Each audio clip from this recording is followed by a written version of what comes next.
今天给大伙儿看看我家的仓鼠，这个仓鼠已经快3岁了，牙齿啊，这个毛发都是白的了，现在更接近团宝宝的颜色了，这才是团子的亲儿子。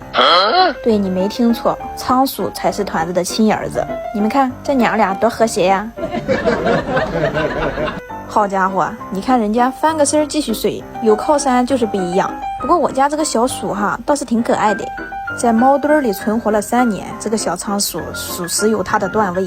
你看人家直接很自然的躺在猫腿上洗脸，团子喜欢它也可以理解，毕竟谁会拒绝一个会贴贴的叔叔呀？主要还得是这个小仓鼠人家会来事儿，遇到危险了，你看我跑我干妈怀里一躺，我看谁敢动我。都说猫和老鼠是纪录片，一点都不假，猫和老鼠真的是可以成为好朋友的。哎呦我的妈！